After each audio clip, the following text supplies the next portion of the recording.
Je suis allé jusqu'en Suisse pour expliquer à Sébastien comment faire sa première vente avec son agence IA. Il est ingénieur, il a 34 ans, une vie de famille, et il a déjà une démo très concrète à montrer à son marché. Votre rendez-vous a bien été enregistré. En 2 minutes 46, je vais également lui expliquer tout ce qu'il faut savoir sur Claude en tant qu'agence IA pour éviter certains pièges que les plus grands entrepreneurs francophones font actuellement sur le marché. Un entrepreneur qui a presque 200 000 abonnés sur Instagram, et il me dit N8N n'est plus très utile. Avec Claude, tu peux tout faire. Là, j'ai conclu un deal de 2000 € avec une mensualité à 50 €. Alors reste bien jusqu'à la fin de cette vidéo parce que c'est un concentré de pure valeur que j'ai l'honneur de te présenter.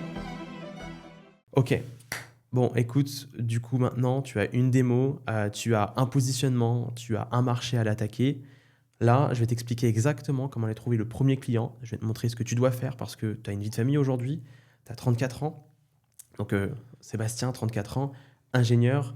Ton objectif c'est 5 000 € par mois avec ton agence IA. On va être spécialisé aujourd'hui sur les agents IA vocaux en Suisse. Je n'étais pas tout de suite parti sur cette idée d'un agent vocal. Ça s'est développé en fait après une petite étude de marché que j'ai effectuée auprès des garages de la région où je suis arrivé à un point où je me suis rendu compte que tout ce qui concernait les prises de rendez-vous, les appels manqués des clients était une douleur importante pour les ateliers automobiles notamment. Et c'est comme ça que je suis parti sur cette idée de créer Atelier Flow.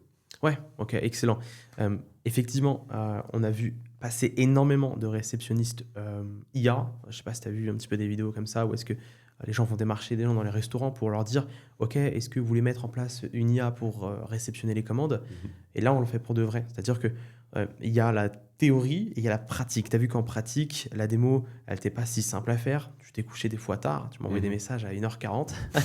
Je suis, mais quand il dort, quand est-ce qu'il dort?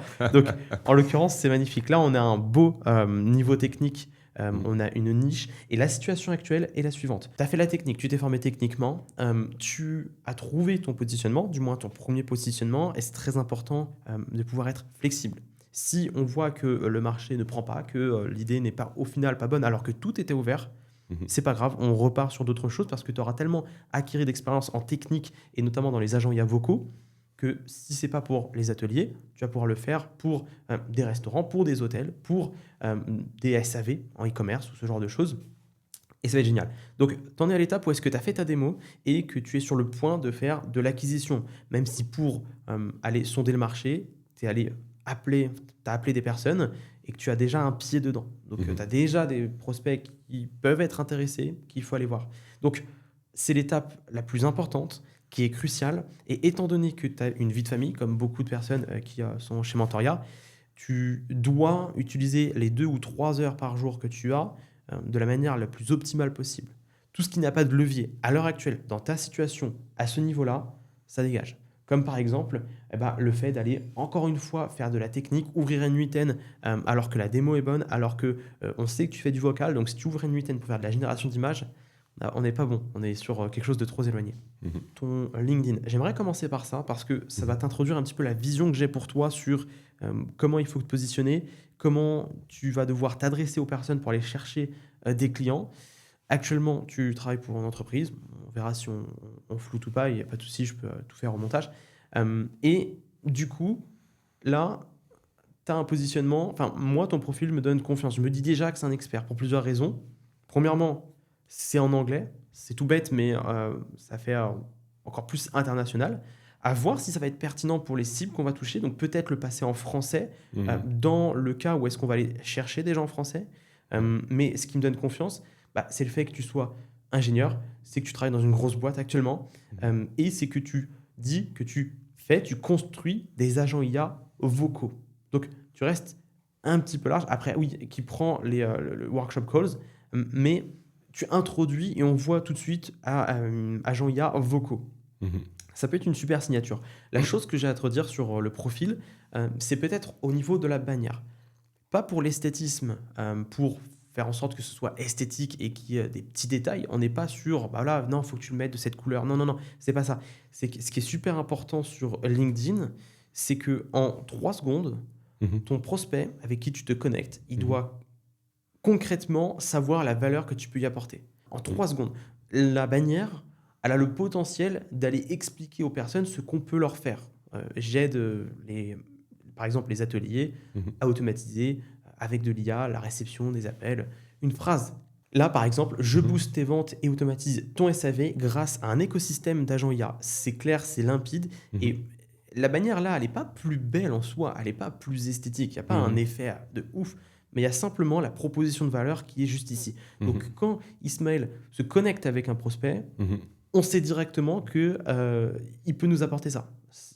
Ok, bah, je me reconnais vraiment dans ça, j'en aurais peut-être besoin un jour, je l'accepte et je me connecte. Ouais. Donc pour moi, petite modification à faire sur la bannière, où est-ce qu'il faudrait du texte, une proposition de valeur, et tout ça en prenant en compte le fait qu'aujourd'hui, bah, tu es encore salarié, et il faut juste jongler avec ce côté pro, Mhm. perso. J'optimiserai juste la bannière et je passerai en français pour les tests qu'on va faire. Première chose, est-ce que déjà ça fait sens pour toi? Est-ce que tu as des choses à me redire sur ça? Non, je pense que c'est une bonne idée. La bannière, tout à fait d'accord avec toi. C'est vrai que jusqu'à maintenant, je n'étais pas encore assez prêt pour me positionner sur la bannière, dans le sens que j'ai pas trouvé la bonne formulation qui lie en fait mon job actuel Ouais, et, et une agence IA. ouais. Voilà. Bah, tu vois, une petite idée pour ça, parce qu'effectivement, si tu as des collègues sur LinkedIn, et c'est peut-être le cas des personnes qui vont regarder, en fait, ils ont un job, mais ils veulent se lancer dans l'IA, et s'ils se lancent dans l'IA, ils vont avoir en fait cet équilibre à trouver. Là, ce que tu peux faire, c'est à la fois dire que tu es ingénieur dans le domaine industriel et que tu es passionné d'IA, notamment IA vocale. En quelques mots-clés, en gros, thématiser. En gros, en 4 mots, qu'est-ce qui te définit le mieux aujourd'hui et qu'est-ce qu'a besoin d'entendre ton prospect pour se connecter à toi Mhm. sans pour autant compromettre l'activité numéro 1 de salarié. Ça peut être intéressant à voir. Donc, il y a un potentiel de faire passer son message en fait sur la bannière. On n'est pas sur une bannière comme une photo Instagram où est-ce qu'on va vouloir avoir quelque chose de joli. Non, non, en fait, il doit y avoir une proposition de valeur claire où ça doit nous aider encore plus à comprendre là où on veut en venir et ce qu'on fait, qui on est et la crédibilité qu'on peut avoir. Au niveau des cold calls, le cold call, c'est très souvent sous-coté pour une raison. C'est que vous n'avez pas de confiance avec les personnes. La plupart des gens que je connais qui font du cold call n'ont pas de point d'accroche, pas de crédibilité et pas de moyen de s'immiscer dans une discussion sérieuse avec la personne en face de manière intéressée. Toi, tu as le potentiel pour plusieurs raisons. Tu vas être plus crédible que la moyenne parce que tu as toi-même eh bien, à côté des activités avec l'automobile. Et également, bah voilà, tu peux dire qu'en plus de faire ça, il y a un storytelling. Et j'ai des amis, beaucoup d'amis qui ont des garages. Et en fait, bah voilà, le storytelling, c'est super important. Voilà comment je peux te recommander de faire du cold emailing. Ce que je ferai à ta place, en fait, c'est que je ferai un call de test. C'est-à-dire que les garages, je vais les identifier. Et je vais aller voir, faire une liste, par exemple, des 20 garages autour que tu n'as pas encore contactés. Et je vais faire une chose, c'est que je vais les appeler au pire moment. Par exemple, le dimanche à 21h. Donc, en espérant qu'ils répondent pas. S'ils répondent pas, t'attends de voir au moins 24 heures s'ils te rappellent. S'ils te Mhm. rappellent pas, génial. Tu vas pouvoir arriver en call, leur faire ton pitch en disant que voilà, aujourd'hui, tu as beaucoup d'amis qui sont garagistes, tu leur as fait gagner, enfin, tu es en train de leur faire gagner du temps avec la mise en place d'agents IA vocaux qui prennent des rendez-vous. Et bah, en fait, tu as essayé de les appeler et tu n'as pas été rappelé. Et comme ça, tu as introduit subtilement, bah voilà, si vous faites ça avec tout le monde, je vous laisse faire le calcul à la fin de l'année, sans pour autant être négatif dans l'approche, Mhm. être constructif. Parce que je vois beaucoup trop, même moi à titre personnel, des gens qui arrivent dans mes mails en me faisant un loom, donc en détruisant mon marketing, mon travail, en me disant que tout est nul, alors que ça marche. Et du coup, c'est pas la bonne approche. La bonne approche, c'est de leur dire, OK, bah, vous en avez la preuve sous les yeux, j'essaie de vous appeler, vous m'avez pas rappelé. Moi, aujourd'hui, ce genre de situation, je les évite à 100% avec la mise en place d'agents IA vocaux. Les 3 clés, surtout dans l'accroche, ça va être de dire que vous n'avez pas répondu. OK, donc j'ai essayé de vous appeler, vous n'avez pas répondu, vous m'avez pas rappelé. Deuxième chose, j'ai rien à vous vendre parce que Mhm. factuellement, c'est le cas. Tu vas faire beaucoup d'efforts avec eux et beaucoup de travail avant de faire une vente parce que la stratégie, c'est de leur proposer 30 jours gratuits.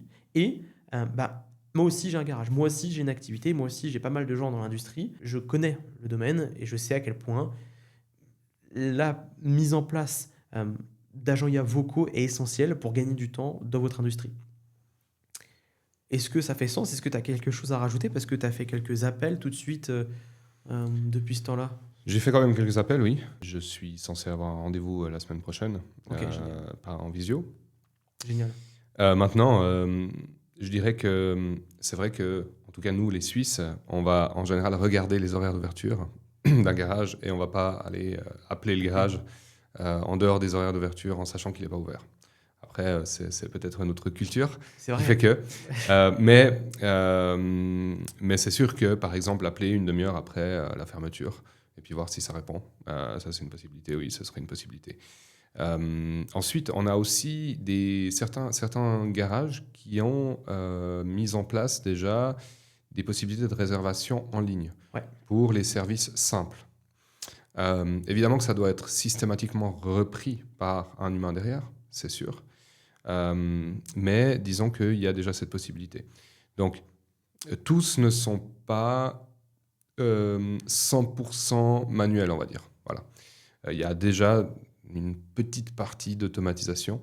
Voilà, le client peut pas juste envoyer un email de contact, mais déjà sélectionner mon véhicule, les données du véhicule, l'activité qui doit être faite, et il y a un devis qui peut être généré ensuite par reprise humaine derrière.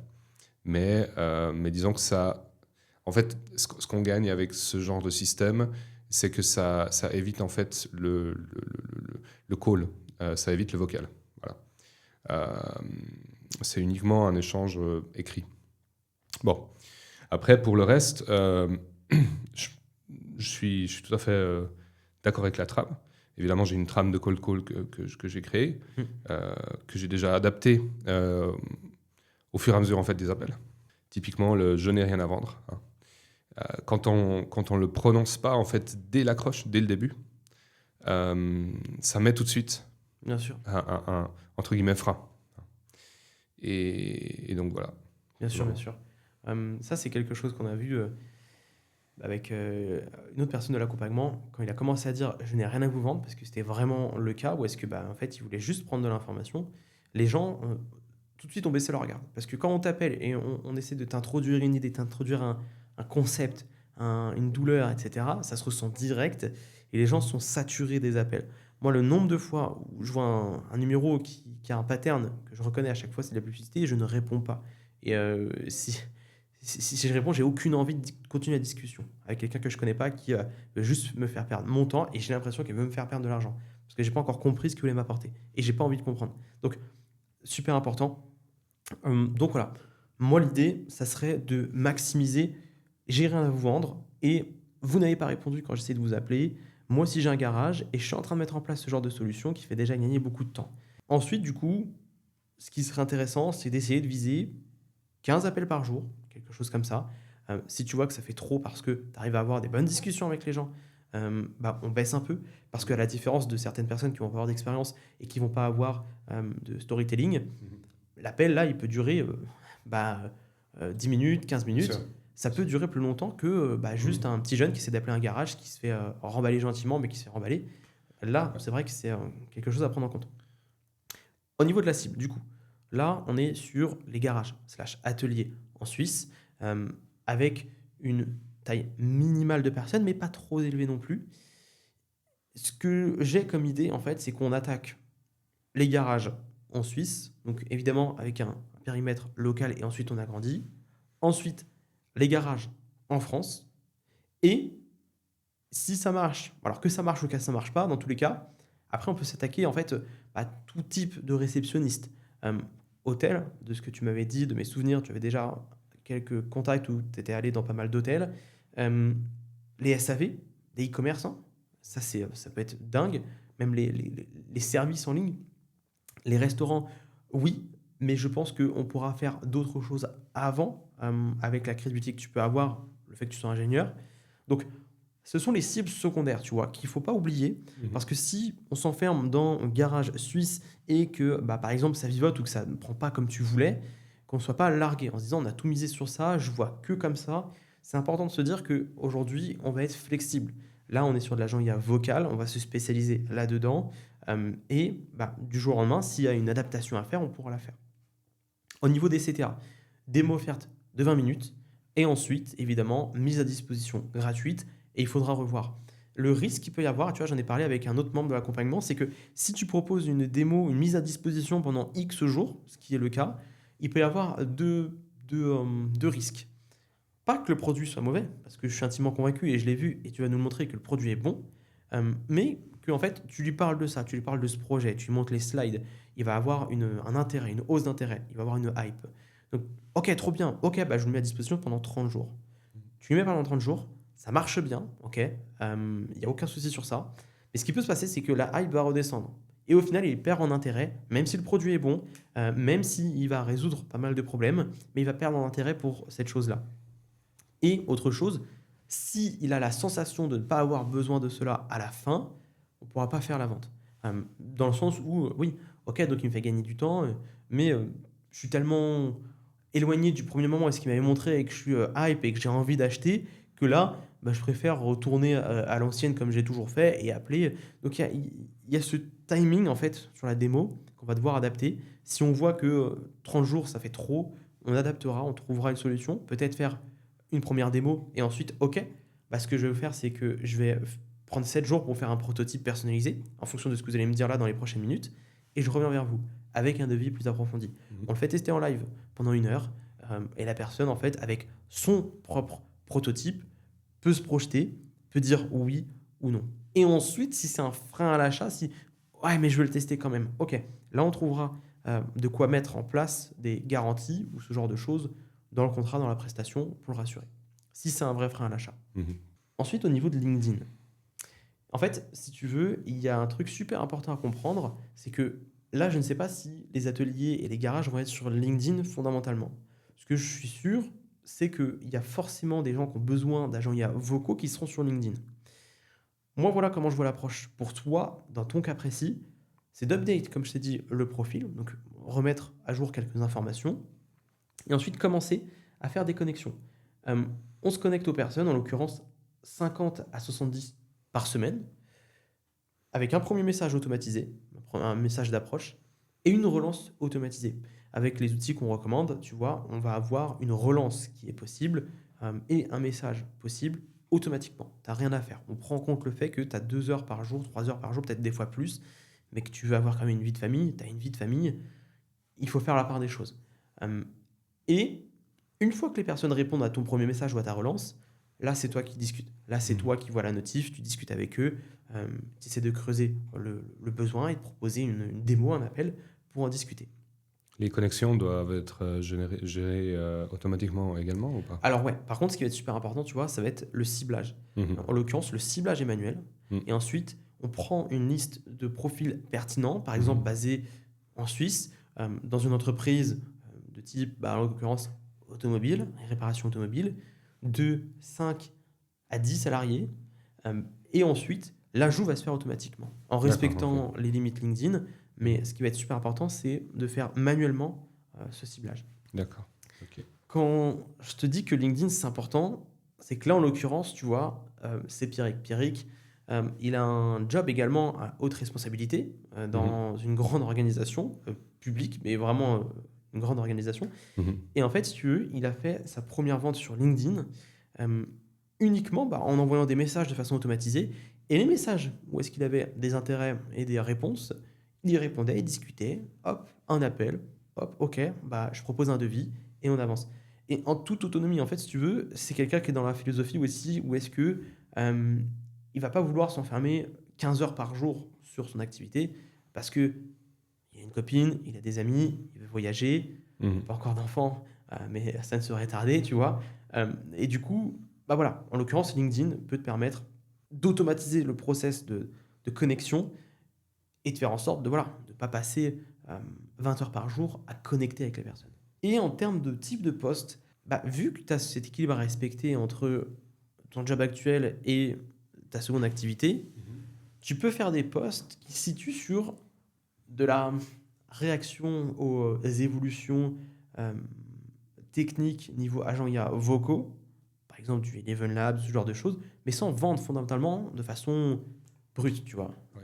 Moi, l'idée, Mhm. ce serait que le seul type de poste que tu peux faire et qui ne prend pas de risque et qui assoit ta crédibilité, c'est ah bah encore une nouvelle avancée dans le monde de l'IA sur l'agent IA vocal avec la sortie de XY. On atteint des records en termes de progression du benchmark XY. On te met en expert. Un expert Mhm. qui est passionné à la fois d'IA, mais qui n'est Mhm. pas là pour vendre dans ses postes parce qu'il a un job. Mhm. Et du coup, Mhm. avoir cet équilibre. Ouais, Est-ce c'est que, c'est très intéressant. Ouais. est-ce que ça fait sens? Est-ce que Ça fait largement sens, ouais, parce que ça augmente ma crédibilité et on voit que finalement, je suis pas juste une personne qui a créé un agent vocal, mais que derrière, en fait, je suis les nouveautés, que je m'informe, que j'en implémente peut-être certaines, etc. Ouais. Ouais. Et en plus, tu prends pas de risque sur le fait que tu as un job actuellement et que tu peux te dire, ouais, mais si je commence à poster, qu'est-ce qu'ils vont dire? Parce qu'il y en a beaucoup qui sont comme ça. Ils se disent, mais si je commence à poster, que va dire mon patron? Que va dire X, Y, Z? Là, tu fais juste de l'analyse en matière d'agents IA vocaux, vocal, de text-to-speech, tu vois. Mhm. Et là, c'est génial, tu vois. Là, le mec, il tombe sur ton profil, il se dit, ok, lui, il maîtrise vraiment le sujet. Et en plus, il vend pas directement dans les posts, donc voilà. Autre chose, c'est le cold emailing. Si on voit qu'il y a une cible qui sort du lot, en l'occurrence, peut-être pas les garages, parce qu'on a remarqué que les garages vont être souvent sur le terrain. Ils vont être souvent, voilà. Ils ont, entre midi et deux, ils ont une pause, tu peux les contacter. Par contre, du coup, bah, ils vont pas être tout le temps derrière le PC. Mhm. Mais une cible comme les e-commerce qui ont besoin d'un SAV vocal, par exemple, ou de recommandations vocales, bah là, ça va être intéressant de se dire, OK, on peut lancer du cold emailing dans la même logique que les connexions sur LinkedIn, où est-ce que tu peux paramétrer, bah, en l'occurrence, 3 boîtes mail qui envoient 50 mails par jour pour bah, dire, voilà, j'ai fait une démo d'un agent IA vocal. Aujourd'hui, les agents IA vocaux font gagner X centaines d'heures bah, à votre marché. Regardez ce que j'ai pu faire. Si ça vous intéresse, on réserve un appel. Dans la signature, tu mets ton LinkedIn. Comme ça, il clique sur LinkedIn, il voit que tu es un expert et que tu parles du sujet. Mhm. Et voilà. En automatique. Et là, en l'occurrence, premier email, follow-up 1, donc relance 1, 2, 3, 4. Et après, eh bien, l'idée, c'est que la dernière relance, au lieu de forcer, de faire rentrer un carré dans un triangle, ce qui ne marchera pas, on casse le pattern. Ok, bon, ça vous intéresse sûrement pas à l'heure actuelle. J'ai juste une petite ressource à vous partager. J'ai rapidement fait une vidéo pour expliquer le système, comment il fonctionnait et comment il peut être adapté à votre niche. Donc voilà, je la mets ici si ça vous intéresse. Sinon, je reste dispo si jamais vous voulez entrer en contact un jour ou l'autre. On garde un capital sympathie, on casse le pattern des relances euh, qui sont saturées en ce moment, mais le tout pour faire un consulting, en l'occurrence, eh bien, un consulting offert, une démo offerte, quelque chose de personnalisé à ce niveau-là. Donc, 30 à 50 mails par jour par boîte mail, démo personnalisée offerte, garage, hôtel, restaurant, e-commerce, SaaS, ça peut être super intéressant. SaaS IA, qui sont tous intérêts à prôner l'IA, par exemple. Tu vois. Donc voilà. Déjà, par rapport à ça, est-ce que ça fait sens? Est-ce que tu as des doutes sur certaines choses? Est-ce que tu as des choses à me partager à ce niveau-là? Alors des doutes, non, j'ai pas de doute. C'est vrai que la stratégie de scrapping et cold emailing, pour moi, elle est encore inconnue. Mais je sais que tu vas me guider à travers ça. Mais dans l'ensemble, je pense que c'est une bonne approche. Ouais. Ok. C'est intéressant que tu dis ça parce que c'est flou le cold emailing. Et quand on débute, on se dit que le cold emailing, ça va pas marcher. Si je veux vendre des agents IA, des automatisations à des entreprises en passant par le cold calling, enfin le cold emailing, ça va pas marcher. Mais pourquoi les gens se disent ça? Parce que en fait, ils ont aucun point de confiance. Or, ce qui est super intéressant, c'est pas de faire soit du cold calling, soit du contenu, c'est les deux. Mhm. Comme ça, tu envoies du cold calling, Mhm. la personne te découvre, elle se dit mais qui est ce mec? C'est qui cet inconnu?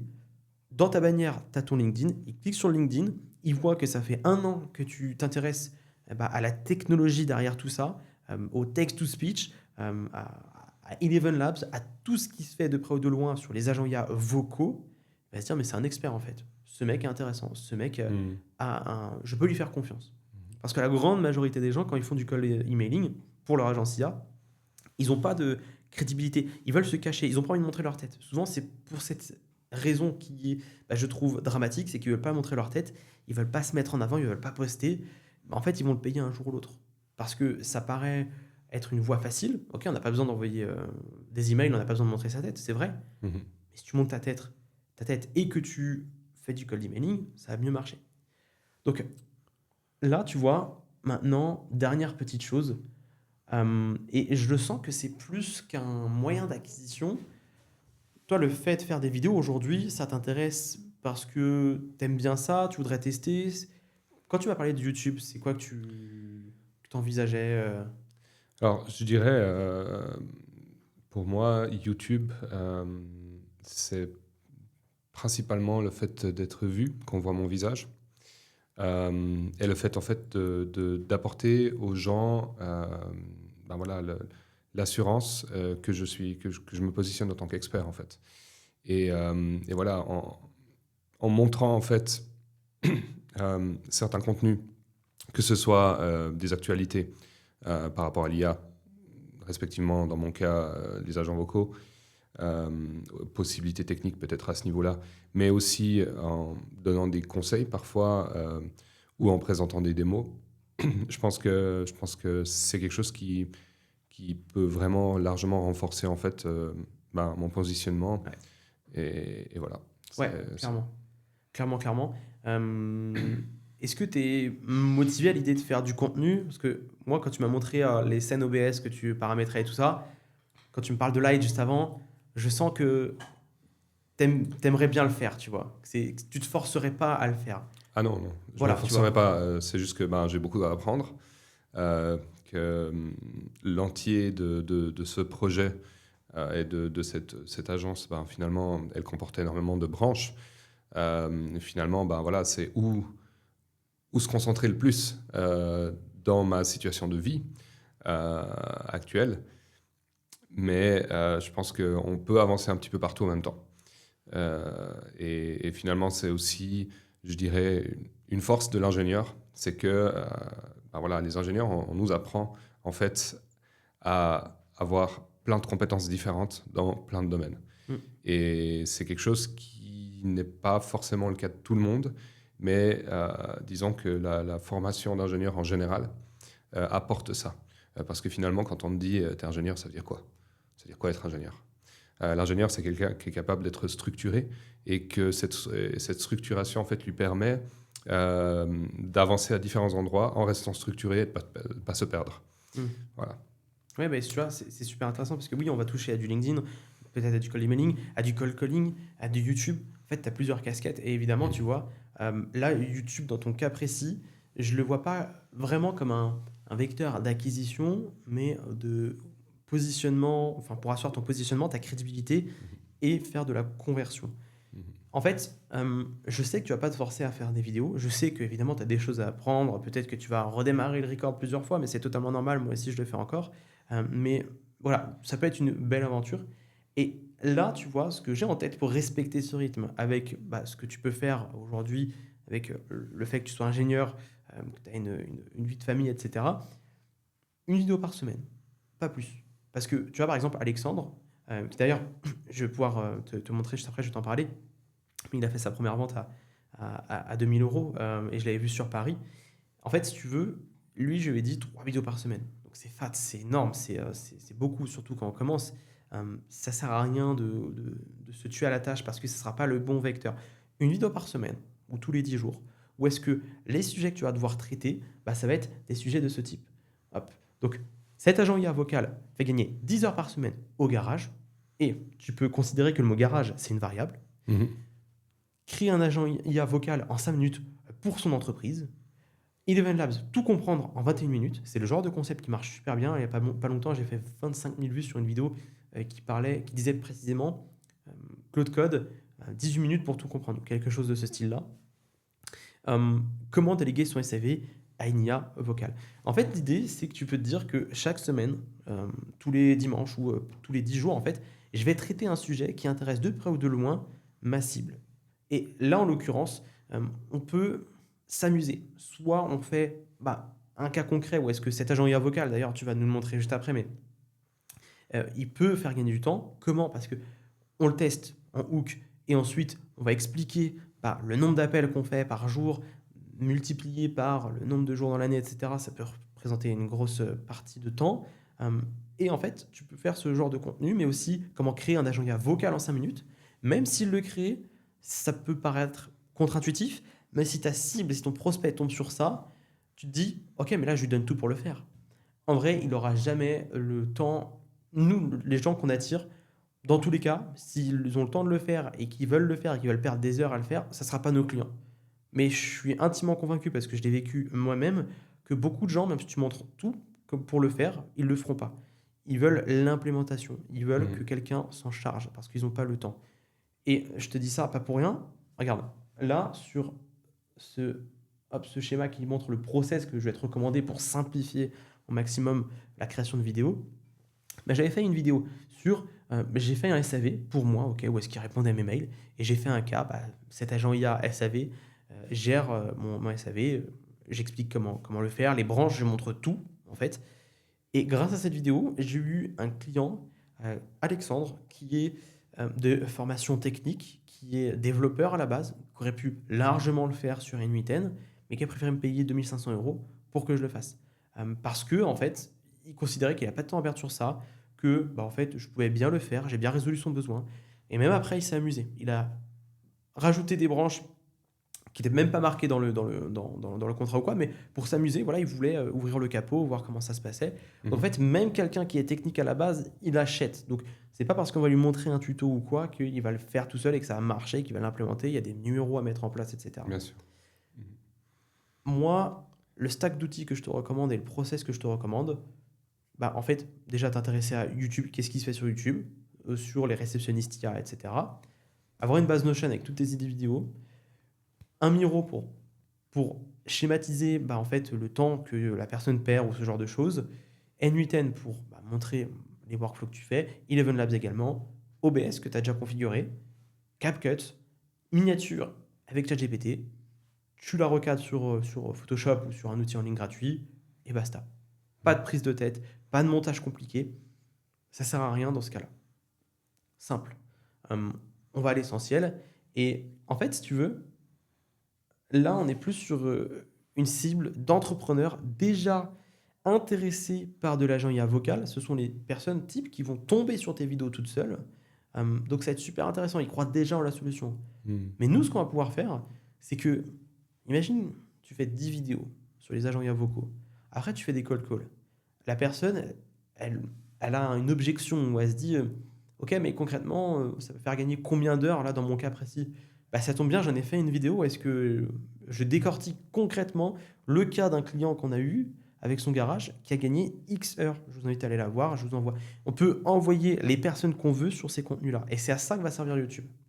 Pour simplifier, parce que je pourrais te dire de faire une grosse stratégie sur YouTube avec des lead magnets, un school ou ce genre de choses, ça va prendre du temps à créer. Je pense que l'essentiel, juste tu mets en place un calendrier comme celui-ci, c'est bon. Tu vas récupérer tous les contacts qui en remplissent le début du formulaire et c'est tout. Maintenant, avant de parler d'autres choses, du coup, l'agent IA vocal. Est-ce que tu peux nous le montrer? Est-ce qu'on peut le tester par rapport à ça? C'est possible.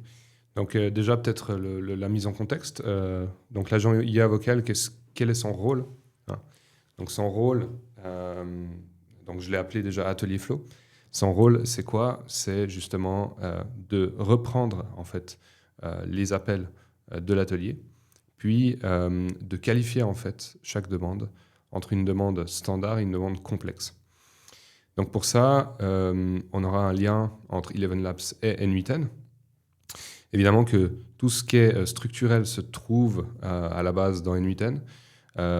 Accès notamment à l'agenda du garage, accès aussi à l'email du garage, et donc la possibilité pour l'agent d'aller chercher des informations dans l'agenda, d'aller chercher aussi, bien sûr, via une base de données, des informations sur les temps de service ou les temps d'activité pour une activité X ou Y demandée par le client à effectuer sur un véhicule.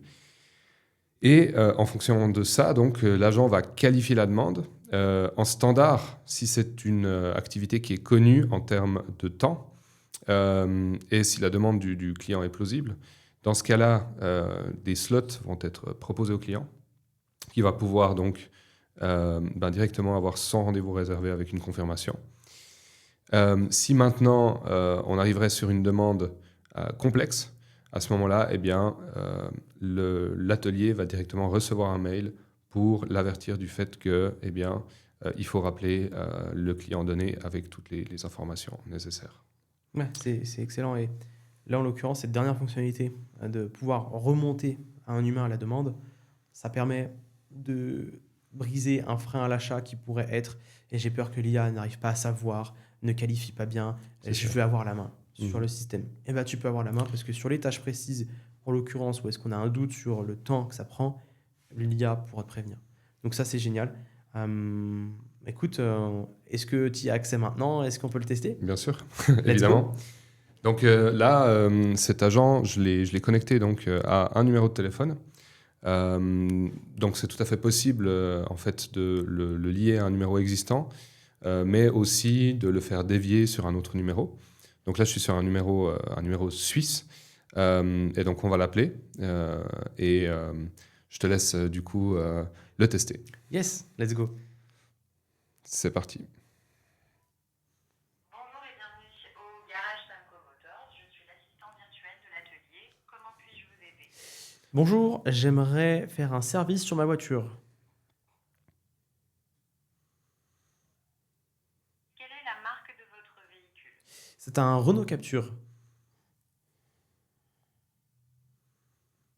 Quelle est l'année de mise en circulation de votre Renault Capture?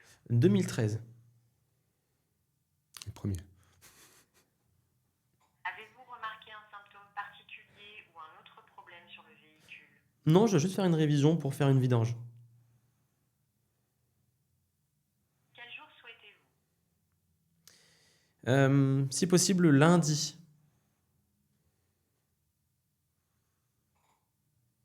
Donc le lundi 27 avril 2026, c'est bien cela? Ouais, exact. Préférez-vous le matin, l'après-midi ou n'importe quand? L'après-midi. Quel est votre prénom? Julien. Quel est votre nom de famille? Masset. Quel est votre numéro de téléphone? 06 19 19 18 83 85.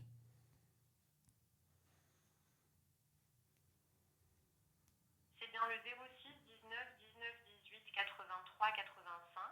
Oui,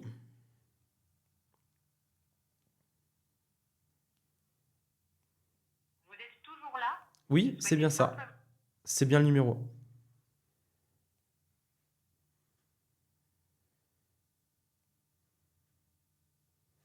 Je transmets votre demande pour vérifier les disponibilités le lundi 27 avril après-midi. Donc là, il qualifie la demande, c'est-à-dire qu'il va voir le temps que ça prend et voir s'il y a la place pour faire ça. Donc il est en train de checker avec N8N, il va contacter directement l'agenda et voir le temps que ça pourrait prendre. L'intervention est estimée à 60 minutes.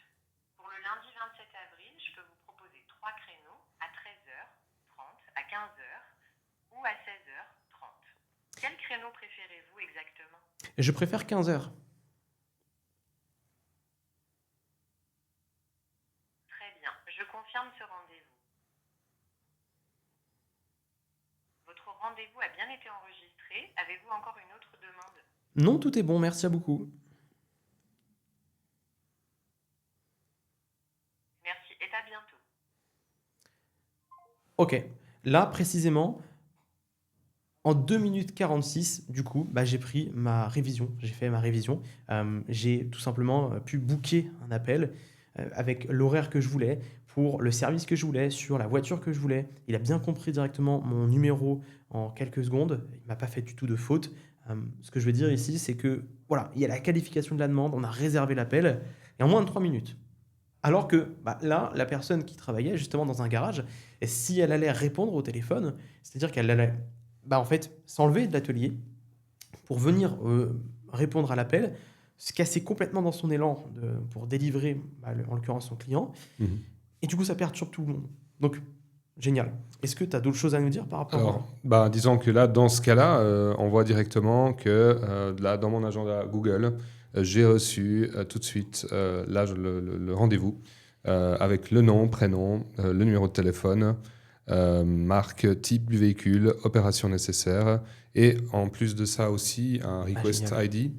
Request ID qui, lui, en fait, peut être directement, par exemple, utilisé pour votre CRM. Voilà. Ok, ouais. Book Ça, de c'est- 15h à 16h, Voilà, 60 60 minutes, avec mon numéro, le prénom, tout ce qu'il faut. Ok, donc c'est vraiment ça qu'il faut. C'est des choses simples avec toutes les informations. Et en l'occurrence, là, c'est le cas. Donc magnifique. Dernière chose que je voulais dire, parce que là, avec une démo comme ça, avec un besoin si précis, avec une connaissance aussi fine du marché, euh, les ventes vont être inévitables.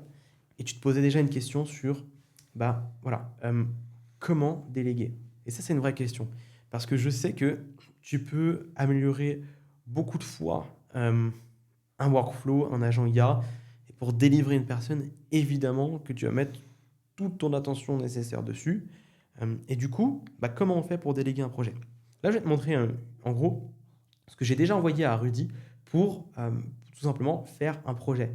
Toi, tu vas avoir de la chance. Je vais t'expliquer pourquoi, mais là, c'est une feuille de route. C'est-à-dire que là, je décris le projet, ok, faire des posts LinkedIn automatisés, son job, son profil LinkedIn, sa signature, bref, tout ce qu'elle veut.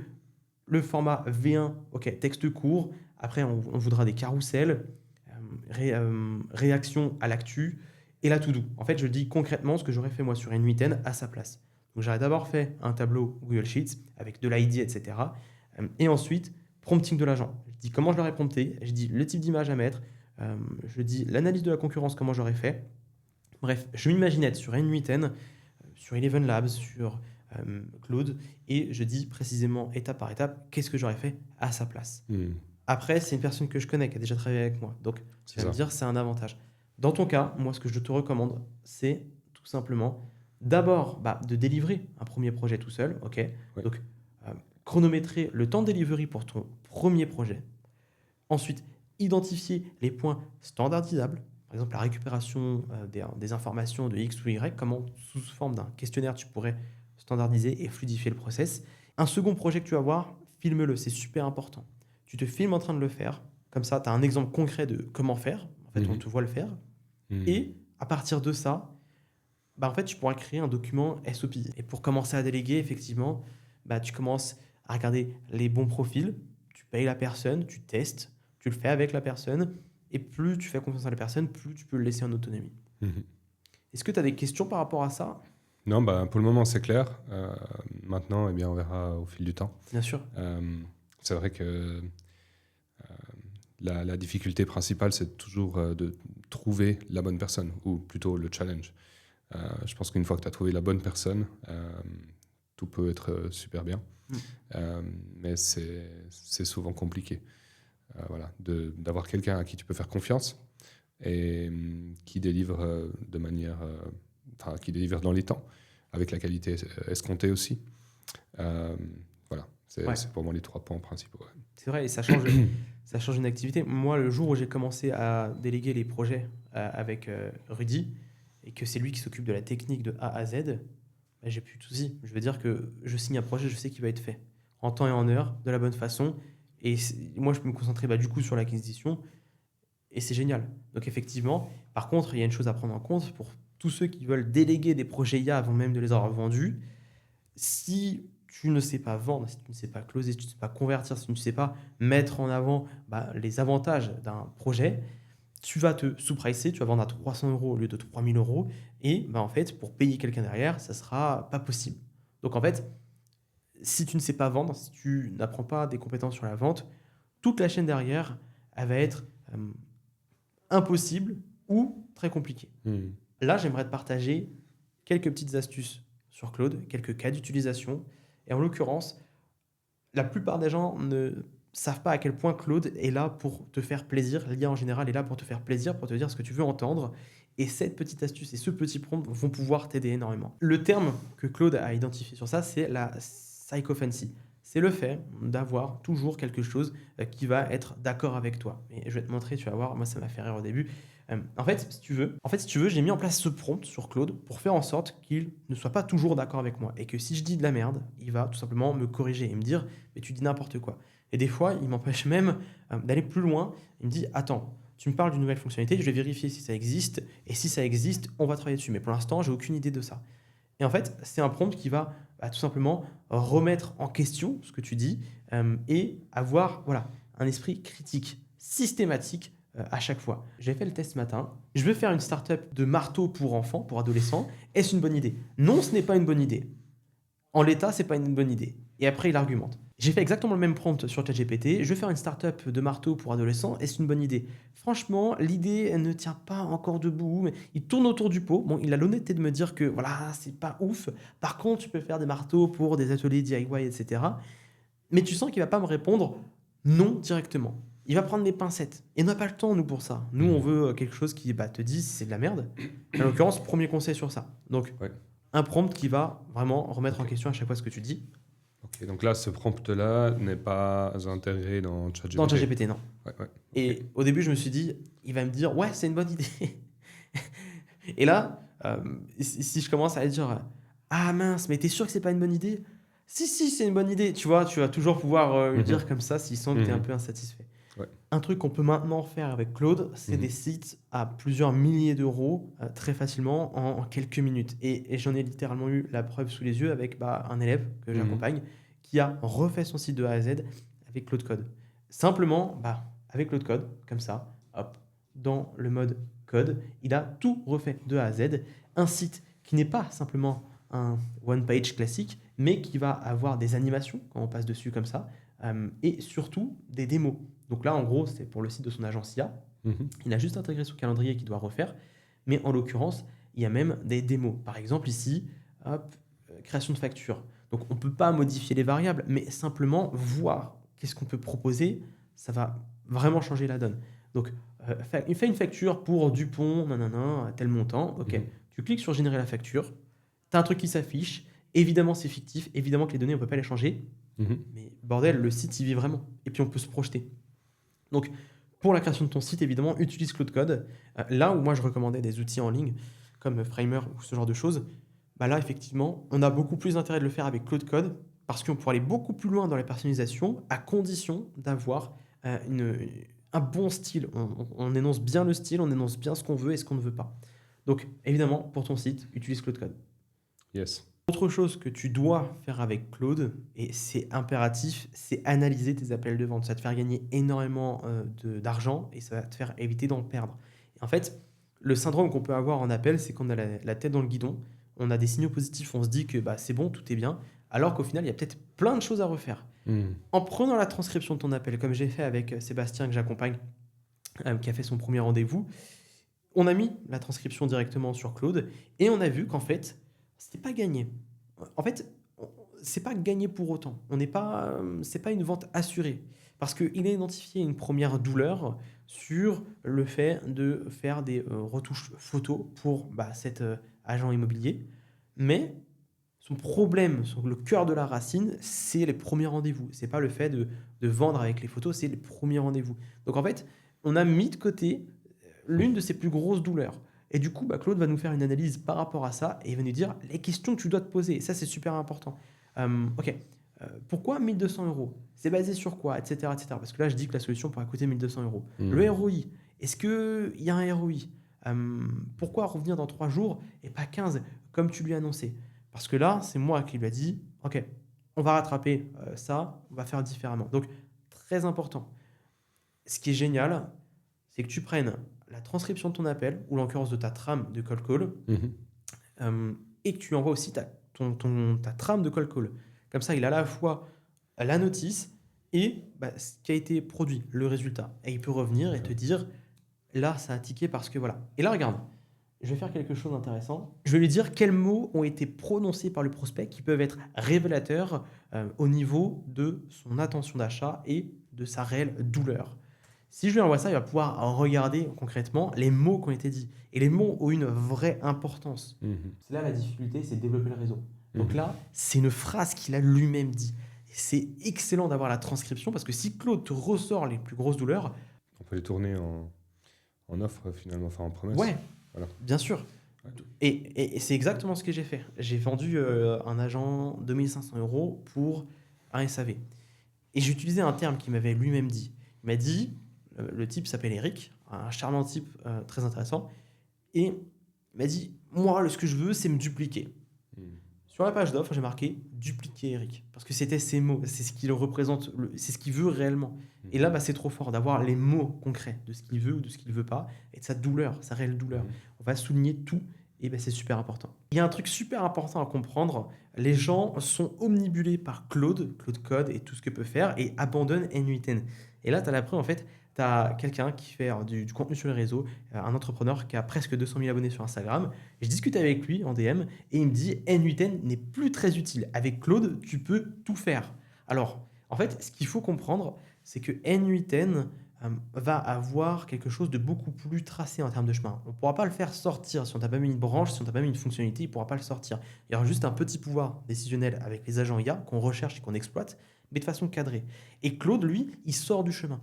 En fait, Claude Code et Claude Cowork vont créer de nouveaux chemins, vont amplifier ce que tu pouvais déjà faire avec N8N.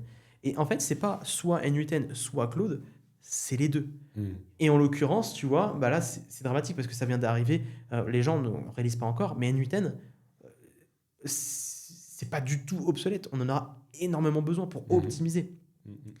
Et en l'occurrence, si tu prends Cowork et que tu lui envoies un simple prompt du style « Va sur ce site et réserve un audit offert avec mes informations pour lundi 27 avril à telle heure », concrètement, qu'est-ce qu'il va faire? Là, il va prendre la main. C'est-à-dire que là, c'est Claude qui prend la main. C'est Claude qui va toucher le PC, c'est lui qui va naviguer, aller sur le formulaire pour répondre au formulaire et réserver un rendez-vous. C'est lui qui va le faire tout seul. Et là, en fait, pourquoi on change de paradigme et pourquoi on augmente ce qu'on pouvait faire avant? Parce que là où on ne pouvait pas aller N8N, Claude peut le faire. Donc, en l'occurrence, c'est ça le gros avantage. Le gros avantage, c'est que Claude va permettre d'aller encore plus loin. Et on va pouvoir, du coup, répondre concrètement à la promesse, à ce que désire réellement le prospect sur, par exemple, je veux déposer des dossiers comptables sur le site de l'URSSAF. Évidemment, quand tu vois la gueule du site de l'URSSAF, il n'y a pas d'API. Claude pourra y aller et pourra s'immiscer Excellent, pour faire tout ça. Très intéressant. Ça, c'est ultra démonstratif. En pratique, ça ne sert pas grand-chose de laisser Claude pour faire ça. Parce que chaque action que tu vois, c'est un screenshot, une analyse et une action qui est planifiée et un retour. Est-ce qu'il a bien cliqué sur le bouton? Ça consomme beaucoup d'énergie. Donc, Claude ne peut pas tout faire. Il ne peut pas répondre à 500 mails par jour. C'est impossible. N8N peut le faire très facilement. Donc, il est en train de tout faire, tu vois. Et du coup, il va booker le rendez-vous. Et on arrive de plus en plus dans un paradigme où est-ce qu'on va vendre des projets basés à 80% sur Claude Code. Et j'avais vu du coup Alexandre sur Paris, donc un jeune homme d'une vingtaine d'années, et il m'a envoyé un vocal. Là, figure-toi que je viens tout juste de sortir de mon troisième appel parce que je lui ai présenté plusieurs offres et tout ça. Il a dit que c'était trop cher et tout, etc. etc. J'ai réussi, mec. J'ai réussi à bien parler avec lui, à lui montrer tout, enfin tous les trucs pro, il était content. Donc en vrai, il avait l'argent, mais en fait, il voulait pas cracher parce que forcément, tu sais, tu veux toujours gratter un peu. Et au final, mec, là, j'ai conclu un deal de 2000 € avec une mensualité à 50 €. Donc je suis content, mec. C'est mon premier contrat. Là. Ce contrat à 2000 €, il va être basé à 75% sur Claude Code. Parce qu'on doit aller chercher dans les fichiers, etc. Donc, bien que tu sois sur de l'agent e-vocal, il faut comprendre que Claude Code, bien plus que l'utiliser pour toi, si un jour tu veux en vendre, c'est une prolongation de ce qu'un N8N peut faire. Donc voilà, juste dernière chose sur ça. Et effectivement, là, tu vois, il peut naviguer sur des interfaces et sélectionner le créneau que je veux. Écoute, maintenant, il n'y a plus qu'à appeler tout le monde. Il n'y a plus qu'à démarcher en fonction du temps que tu as disponible. Et c'est parti. Voilà, c'est parti. Qu'est-ce qu'on peut te souhaiter pour le mois à venir? Le premier client? En tout cas, 1, voire 2. C'est clair. Ok. C'est clair. Écoute, Yes. magnifique. Si jamais vous aussi, vous voulez lancer votre agence IA, n'hésitez pas à prendre un appel directement avec moi pour que je puisse identifier le plan précis pour lancer votre agence IA et vous dire exactement comment nous, on peut vous aider comme on est Sébastien. Donc, réservez un appel offert juste en dessous. Puis en tout cas, écoute Sébastien, je te souhaite que le meilleur pour le mois à venir et les 2 prochains mois. Dans tous les cas, je ne te lâcherai pas. Et en tout cas, let's go, c'est parti. Merci Julien, c'est parti.